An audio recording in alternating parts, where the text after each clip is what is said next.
Irv, would you join me up here at the podium?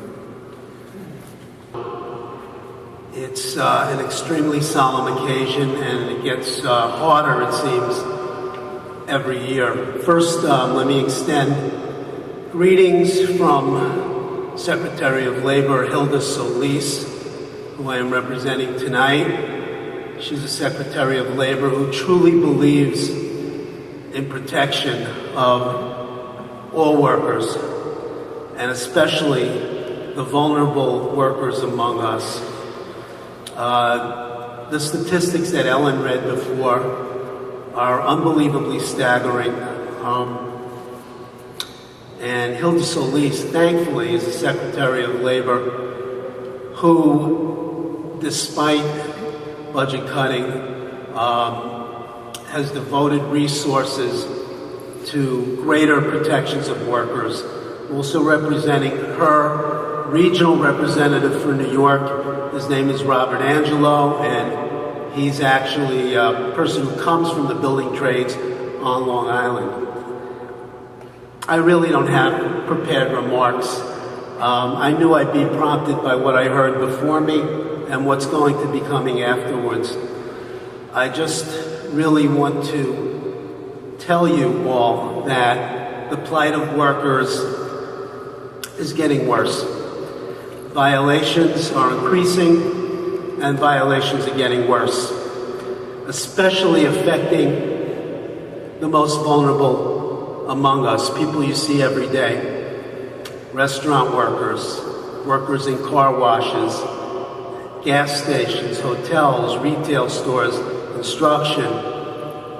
It's really the responsibility of all of us and of society, our society, to protect them.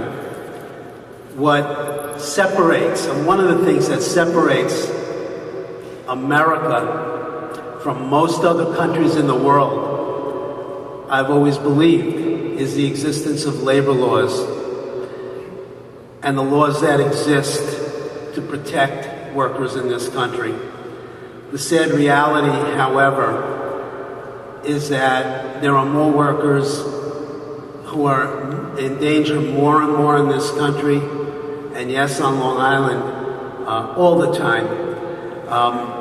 There are politics involved in that, there are economics involved in that, but if we're going to remain a country that distinguishes itself from others, our labor laws have to be properly enforced, and it has to be the responsibility of all citizens to show an interest in their fellow citizens, regardless of their station and standing in life.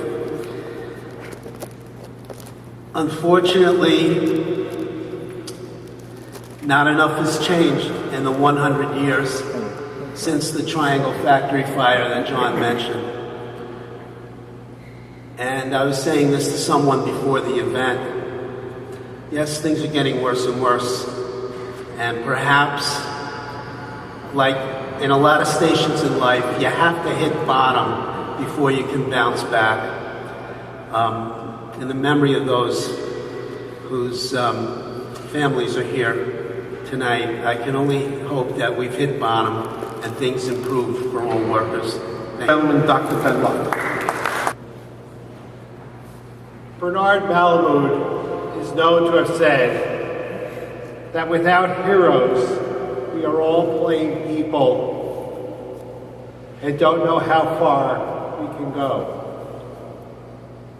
Today, we commemorate those who have died in workplace-related mishaps and accidents. They are good people, driven by their responsibilities to work hard, to do their job, help their fellow workers, volunteer in their neighborhoods and their communities, provide for their families. On a personal level, many were looked up to and seen as heroes to their families, their children, their neighbors, their co-workers, and their communities. And we are thankful to all of them. However, when an emergency occurs, from these plain working people, truly heroic activities arise. Where does it come from? Who could predict it? How astonishing it is. At times of emergency, certainly we have our first responders, police and firemen, trained in their disciplines, but we also have the citizen responders, driven by their sense of altruism, patriotism, community, and professionalism, to respond and help in the best way that they can. It is for this depth of service that we should all be so thankful to the American worker who at the time of emergency often puts themselves in harm's way to help their community. This was never more evident than on 9/11 and its aftermath. I am a physician and the director of the World Trade Center Monitoring and Treatment Program. The role of the doctor is to heal and help.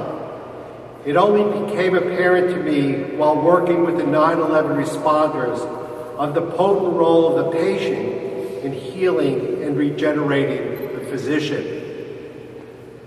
Through our oral history project, I have heard the story of over 150 responders. The power of the responders' stories and their actions, their motivation, courage, and resiliency, their altruism, patriotism, and sense of community have all been inspirational to me. They are the common heroes who guide us to how far we can go. We shall never forget them.